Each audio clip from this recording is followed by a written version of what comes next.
Welcome to another In Wheel Time podcast, a 30-minute mini version of the In Wheel Time car show that airs live every Saturday morning, 8 to 11 a.m. Central. From the Sugar Shack. Woohoo! And the Sugar Shack World headquarters, it's the In Wheel Time car talk show. Just ahead, Zach Triggs teaches us how to drift. They know there's a trick to it. I don't know what it is, and I don't want to attempt it in my car, but if it's somebody else's car... Oh, come on, man. No, I wonder if he's got a passenger seat in We're going to find out. Jeff has a segment on the evolution of auto transports, the car haulers. Conrad has the racing calendar and the car clinic, and later we discuss the stories making automotive news headlines this week. Stay with us for hour number 3 of the In Wheel Time Car Talk Show. Howdy, along with Mike Out of This World Mars, King Conrad DeLong. We always need more Jeff Zekin. I'm Don Armstrong. Thanks so much for joining us for the return of our live show. We've been off for a couple of weeks. Mr. Mars put together a great best of in our opinion anyway. 2 weeks in a row. Well, no, because the second week we had the Granbury replay. Replay. So it was just an actual best of show. What did you think of your work? Good job, Mars. Well, I mean, I kind of get, I have. Are you tearing up? Yeah, sorry, I'm so happy. No, yeah, I have fat fingers, so I learn things every time we do something. Is that what you're blaming it on, fat figures? Absolutely. Put them on a diet. Yeah, exactly. Well, at any rate, thanks for all your hard work. And you know Thank you. that's a lot of editing. Okay, we're going to talk to Zach Triggs. He is the Fat Cats Racing spokesperson. Now, Zach, if you didn't know that, we've just given you a new title, and we hope that you appreciate it. I do. Okay. Well, I thank you for appreciating The appreciation. The appreciation. Tell us what Fat Cats Racing is. So Fat Cats is just a group of friends. We're all based out of Houston, Texas.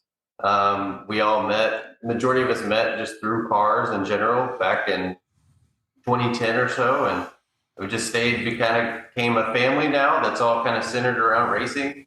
And we're all still doing this dumb hobby that we call drifting. Well, it's not a dumb hobby. It is, for us old guys, we're going, well, why are they doing that? Because it's loss attraction, a controlled loss attraction, basically. I mean, that's what it is. It's dancing with smoke. It's dancing and it's smoky. Yeah, it is. But there's a true art to it. The one part, and I guess you guys have a name for it, is where two of you get on the track together.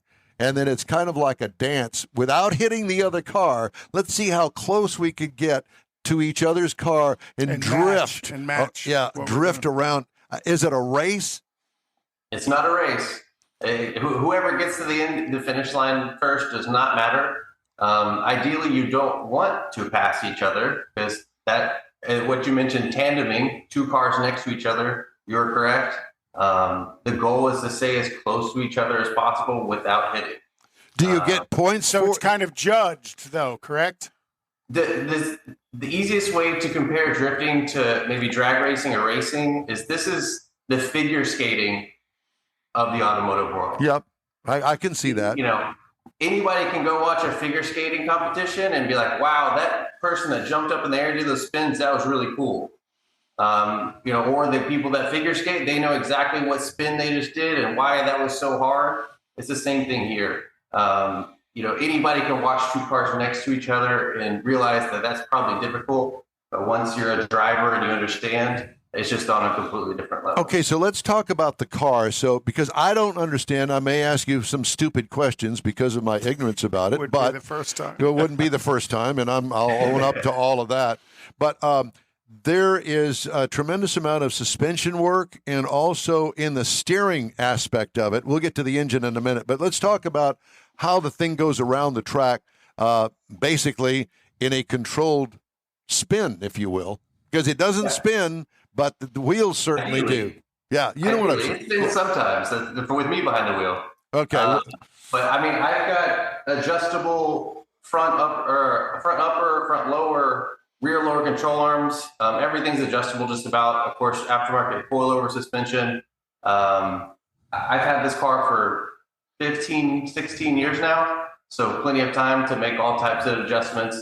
But which you guys might find this odd, but my car's set up for the most traction in the rear I can get, because then I can go the fastest in drift. Gotcha. So I've got near zero negative camber, a little bit of toe in. I want the car to be fast, but I'm still spinning the wheels to go even faster. You want it fast, but yet controllable with your accelerator and brake. Exactly. So alignment is a huge, huge, huge deal. I've got a friend that aligns my car that's a genius when it comes to suspension stuff here in Houston. And you know, an alignment can make the world of a difference on the track. I can understand that. Let me ask you this. Now, I saw a video where a drifter, but they had a lot more work in the front end of the car, so they could turn the steering much sharper than a regular stock car. Yeah. So my specific car, I like to keep the angle. That's what we refer to it, just your steering angle. Mine's pretty simple. Mine has just stock knuckles that we cut and shorten a little bit, and that increases the steering angle pretty good for stock components. Why is that? Why is that important? I don't understand. It gives you more room for error, so you don't spin out and stop and make all your friends crash into you. But the more steering angle, the more the car can get sideways while still, moving forward. And also faster, I assume, too. Somewhat. The more angle you have, the slower your car is going to go generally. Sure. If you shallow up a little bit, we would call it, you're going to go a lot faster. But ideally, it looks the coolest if you have the most angle. And that's what we're here for. So what's more important, front-wheel drive, rear-wheel drive, or all-wheel drive? Front-wheel drive would just be completely impossible. All-wheel drive, you need like 1 million horsepower to spin all four wheels, and it's just kind of a whole different ball game. Every car that you'll see at a drift event is always going to be rear-wheel drive. Okay. All right. So that narrows the field unless you actually modify the car from front-wheel to rear-wheel drive.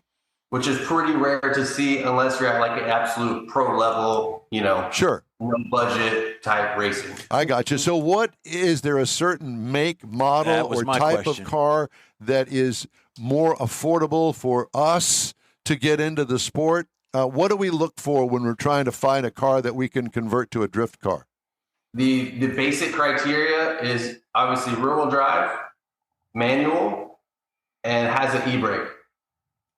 And emergency brake, one that you can yank. I don't want a foot brake. That's not going to do me any good. Right. Those are the real 3 criteria. And the spotlight right now, currently with the market, is the Nissan 350Z. They're still lower than $10,000. They drift great. They have power. They come manual. They're just good cars right off the bat. Okay, let's talk then about the power. And clearly, these are not stock engines. That is true. So my car is a stock engine from its version in Japan. In Japan, this car is a Toyota. It comes with an inline 6 with pretty small twin turbos. I bought one of those engines for Japan and swapped it into mine, and it's been going for probably 8 years now. And what model car is that? This is a Lexus SC300. It's like an mid 2000s or early 90s to right at 2000. And how did the engine swap go? Because what was originally in that, a V6? So it was an inline 6. It was a 2JZ GE, so no turbo. And again, the engine that I got came in this car in Japan. So drop in, I just had to extend the wiring harness to go to the other side of the car. So I extended it like 18 inches, and then everything plugged right in. So it wasn't out of sight to do. So what are the modifications to the car have you done other than the steering? And you've lowered the suspension, and there's definitely a lot of lowering. I will say the majority of us that drift, and especially in my circle, as much as we care about performance, we love how the car looks. Yeah, absolutely. I'm with you on that. Yeah, you got to have the look. It's not going to drive good if it doesn't look cool. Yeah, I'm with you, brother. Yes, absolutely. It's got to look good. The 3 criteria generally for drift cars is a bucket seat is probably one of the number 1 mods I'll tell someone to get. Because in drift, you don't want to be doing this.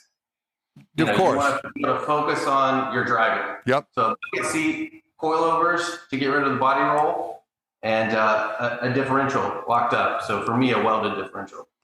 Oh, so you've actually welded the side gears in, so it's beside PosiTrack. It's just a lock. Exactly, all the time. That's the poor man's version. You know, the ideal version is you have like an actual limited slip differential. I just put all my money elsewhere. Let me ask you though, with that welded, there's a tag on that car. Are you still driving that on the street? I do. Yes. I don't drive as much anymore. It doesn't have AC, so try not to drive it. But it is perfectly road legal. It drives just fine. And how does it go? How does it go around corners with that locked up rear axle back there? It makes a lot of noise, especially in parking garages and things like that. It's a little hopper, isn't it? Yes, it is. Yes, it is. So people think it's falling apart when I pull up somewhere. Generally. What organizations are there in Houston that allow you to drift?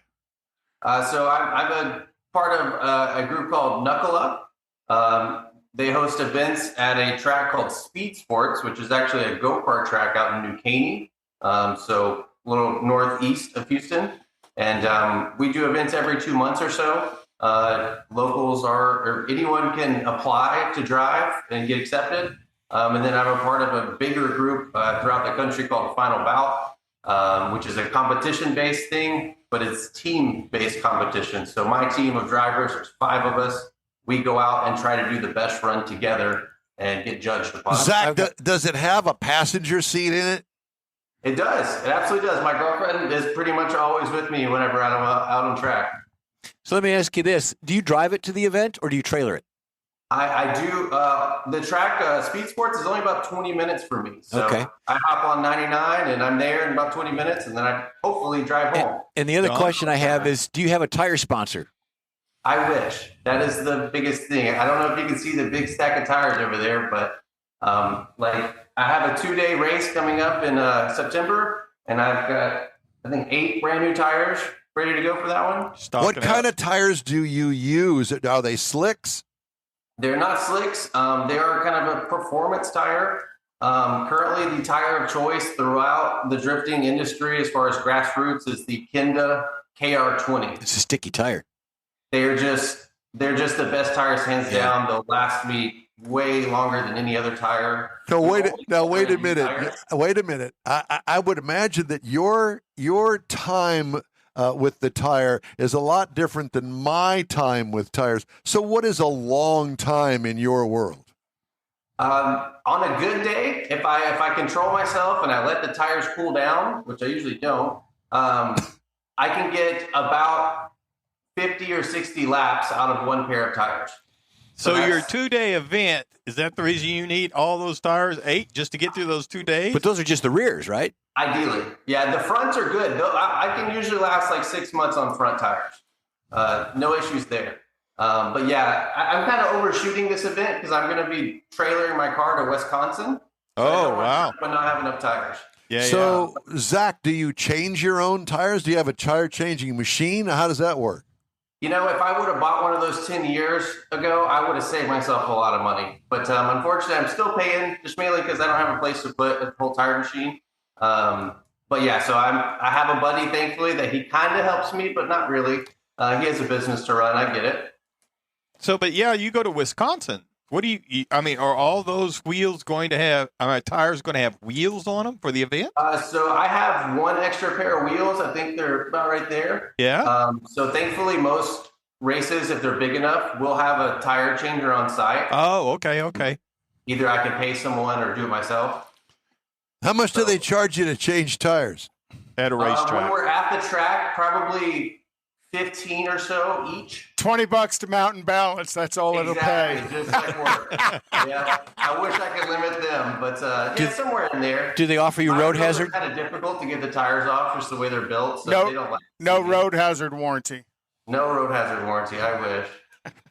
So do you also do the events that they'll have out at the Houston Police Department, Police Academy?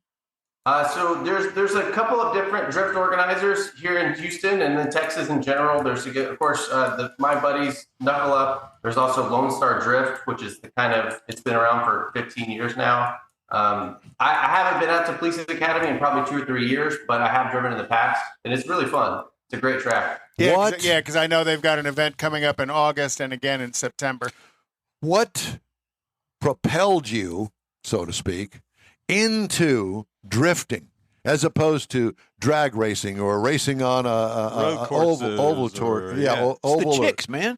That ain't none of that. I wish I could say it was that, but there's not really much in it for that scenario. But back in high school, when I first got my car, it was just the internet. I don't really know exactly my first sight of it, but YouTube, something of that nature. I caught wind of it, and I was like, I'm going to do that.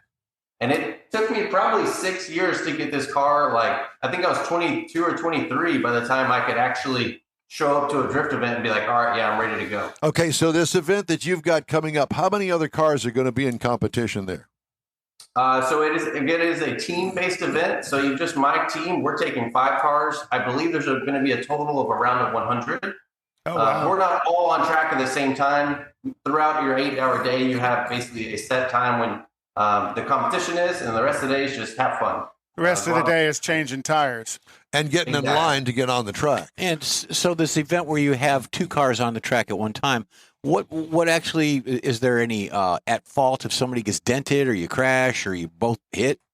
What goes on there? I think it'd be like any form of racing, I hope, at least where it's kind of gentleman rules. I've only been in one major wreck myself, and it was a buddy, and it was my fault. I spun out in front of him, and then we ended up kind of kissing like that. And he immediately got out and was almost in tears because he was so sad that we hit. And I was like, man, it's my fault. So it's just a gentleman's agreement. Very good. Very good. I still find it fascinating. Are there a lot of spectators at your event? Ours are definitely growing over the past couple of years. We started our events during COVID. It's definitely gotten better, but Final Bout, the one I'm going to in Wisconsin, there are usually at least 1,000 to 1,500 spectators there. Oh, wow. Well, I mean, that if I were that age and I were into that sort of stuff, I would be going to the event. I wouldn't have a car because I couldn't afford it. Well, my experience drifting was the parking lot at Bear Mountain State Park in my old Chevelle, just on the snow. No, mine was on an icy, snowy street in Detroit in 1975. I started drifting then. Yeah, way back then. Mars. I'm afraid to even ask you. My experience was at the test track and pushed the wrong button on a Viper and lost the traction control, but I figured out real quick what drifting was all about. A Viper had traction control? Yeah. Not the Viper that I drove. Not the early ones, the later ones. Maybe the later ones, but the early ones certainly didn't have it. I got. Ask Harold Gunn about that. I got told real quick, don't ever touch that button again. Yeah. So, Zach, have you had your car on a dyno to know what the output of that engine is? I tend to spend money on visuals. I haven't spent money on my engine in a long time, but it's stock in lighter terms, so it makes about 300 horsepower. Do you have a rev limiter on it? The factory one. The factory so one. I honestly, I don't know what it is. I think it's probably 7,500, 8,000. Well, you would know it if you hit it. Oh, I hit it a lot. I just don't look down. Gotcha. Yeah, don't look down. Get too busy looking forward. So exactly. Obviously there's some expense in doing this. So I'm guessing there are purses for the bigger events to kind of help cover all this. No. I mean, even at the top level of drifting, I've heard that the cash prizes are somewhere like $1,000, $1,500, which doesn't do anything. Not going to Wisconsin. More so about how you can sell yourself to sponsors. That's the only way you can make money. That's where it is. Other sponsors. Yeah, I know how that is. Don, I happen to think he was saying that his girlfriend rides with him a lot. You could go for a ride with him, and he would never know the difference by the time you started screaming. You'd be screaming like a 7-year-old girl. Ray would put on those red pumps and be proud. and look good in that green car. Absolutely. Zach, it's great to talk to you, my friend. Thank you for the education. Yes. Hey, stay in touch with us and let us know how the Wisconsin event goes, will you? Thank you. I encourage anyone from Houston, come out to Knuckle Up drift events. We're at Speed Sports. You can come up with your own helmet, ask me for a ride along, ask any of the drivers. We'd love to do it. Perfect. Awesome, man. Thank you so much. Good luck, and we'll talk soon. Yeah. Thank you, guys. Thank you.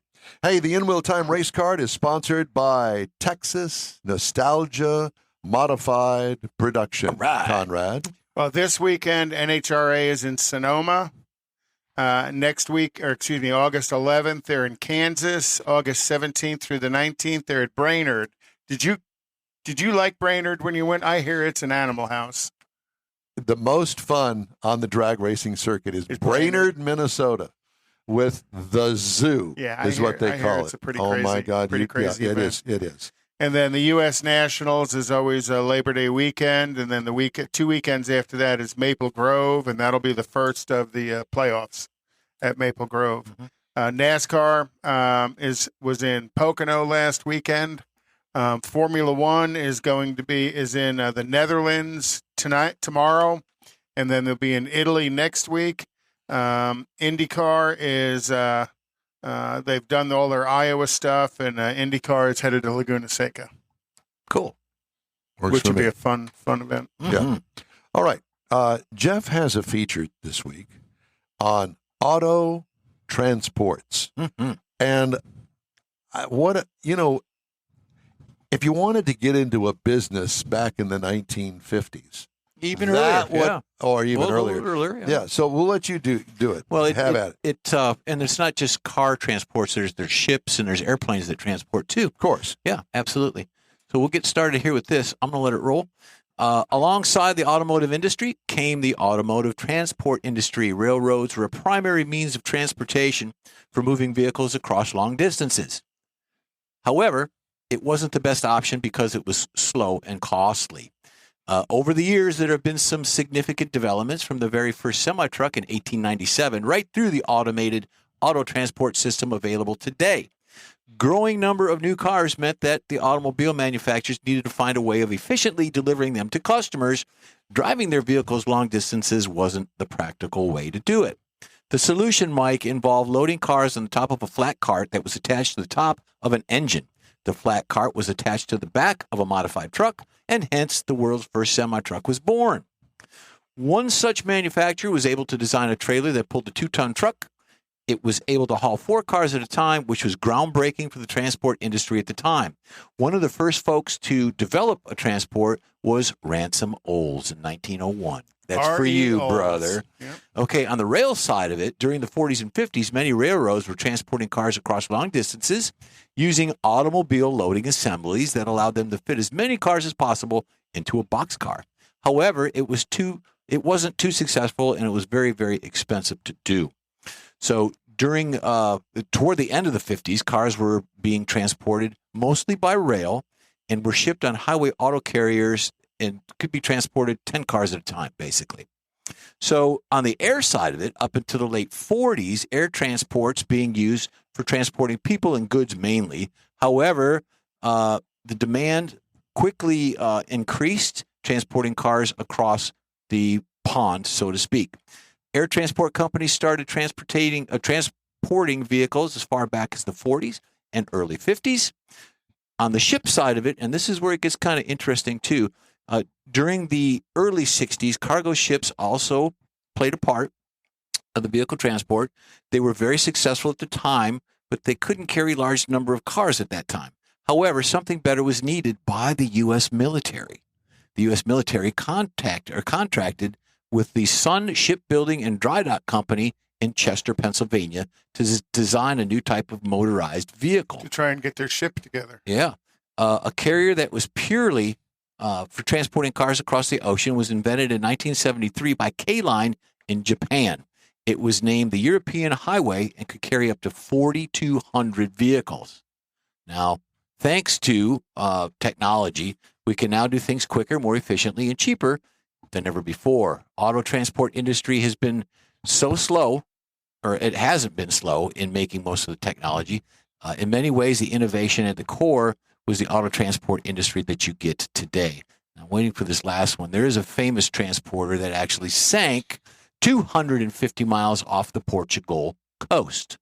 What was the name of it, Mike? Well, the name of that ship was called the Felicity Ace. That was the vehicle that was sank. Recently. Yes, yeah. Most recently had 4,200 vehicles, and that's the picture of it right there. Insurance estimate was $155 million just in the auto cargo side of it. Lamborghinis and Audis and It doesn't electric matter. It was car caught fire. Well, $155 million. In that vein, And they couldn't put out. a crew member aboard a large cargo ship died as a fire engulfed the ship off the coast of the Netherlands. The Dutch newspaper, I can't pronounce that, reported that the ship was carrying 2,857 cars, of which 25 were electric vehicles. This is a story from this week in Automotive News. One of the EVs may have caught fire. Dutch news agency ANP reported, citing an unnamed Coast Guard official. Mercedes-Benz said about 350 of the vehicles on board the ship were Mercedes, adding that the company was in contact with the transport provider.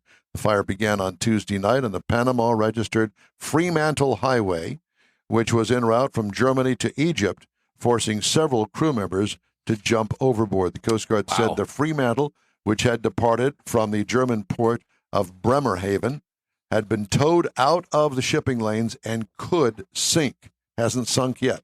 The 10-year-old ship, measuring about 656 feet in length, can carry as many as 4,000 cars, according to data compiled by Bloomberg. The incident was the latest of several fires in recent times on car carriers. Earlier this month, 2 New Jersey firefighters were killed and 5 injured battling a blaze on a cargo ship carrying hundreds of vehicles. Fire destroyed thousands of luxury cars in the Felicity Ace, which you mentioned, which sank off the coast of Portugal's Azores Island in March of 2022. Yep. Yeah. So it seems as though up until this point, we haven't had many cargo ship fires with cars on it. But now all of a sudden with the onslaught of electric cars. You're hearing more about it. Yeah, and runaway battery fires, here we go. Yep. Well, I'd asked Jeff when I knew what he was doing if he had a picture of the Chevy Vega rail transit system. And what they did was they drove the Vegas up to the side of the vehicle, headlights in, and then these ramps lifted them up vertically. So the headlight, they tie them down, and the headlights were down and the taillights were up, and they loaded them into the side of the rail car because they could carry more of them that way. Like putting books on a shelf.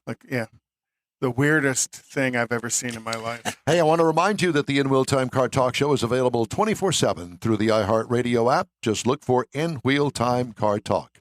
We also video stream on Facebook, YouTube, and InWheelTime.com, and podcasts. They're at your fingertips on over a dozen of the most popular podcast outlets. The In Wheel Time Car Talk Show continues right after this quick break.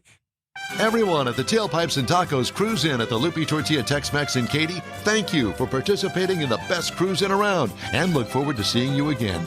You'll hear about the next cruise in date right here on In Wheel Time. Next time you're in the West Houston Energy Corridor area, be sure and stop in at the original Lupi Tortilla Tex-Mex at I-10 and Highway 6 or the Katy location on the Grand Parkway at Kingsland Boulevard. When passing through Beaumont or College Station, stop in and have Lupi's award-winning beef fajitas and frozen margaritas. There's always a celebration at Lupi Tortilla. Lupi Tortilla founder Stan Holt and his wife Sheila are winning racers on the NHRA drag racing circuit and have a collection of hot rods and classics that everyone appreciates. Look for them at the next Tailpipes and Tacos Cruise In. The date will be announced soon and will once again be held at the Lupi Tortilla Tex-Mex on 99 and Kingsland Boulevard, just south of I-10 and Katy. We'll give you all the details right here on the In Wheel Time Car Talk Show and online. Donations benefit God's Garage. We'll see you then.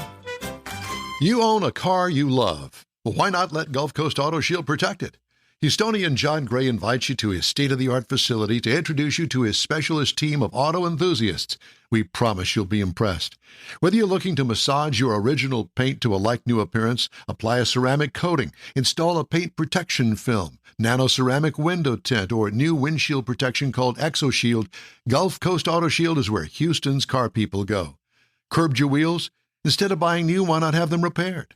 How about a professionally installed radar detector? Gulf Coast Auto Shield does that too.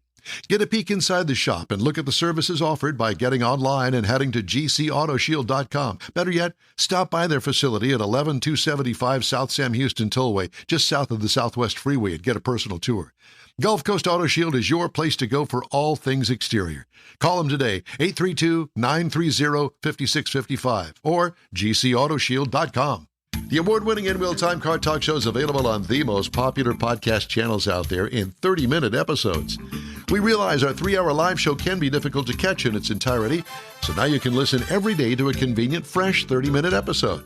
Check us out on Apple Podcasts, Spotify, Google Podcasts, Amazon Music, and Audible, along with a dozen more. In Wheel Time has the most informative automotive guest interviews and new car reviews, along with popular features including Conrad's Car Clinic and This Week in Auto History, along with automotive news headlines. Our live broadcast airs every Saturday, 8 to 11 Central on InWheelTime.com, the iHeart app, and on YouTube. Be sure to say hello when we're broadcasting from the Tailpipes and Tacos Cruise In, Autorama, and the Houston Auto Show, among others. Now, it's easier than ever to hear about all things automotive all week long. You're invited to join fellow car enthusiasts in becoming part of the ever-growing In Wheel Time Car Talk family. Don't forget those 30-minute podcast episodes on your favorite podcast channel. That's it for this podcast episode of the In Wheel Time Car Show. I'm Don Armstrong, inviting you to join us for our live show every Saturday morning, 8 to 11 a.m. Central on Facebook, YouTube, Twitch, and our InWheelTime.com website. Podcasts are available on Apple Podcasts, Spotify, Stitcher, iHeart Podcast, Podcast Addict, TuneIn, Pandora, and Amazon Music. Keep listening, and we'll see you soon.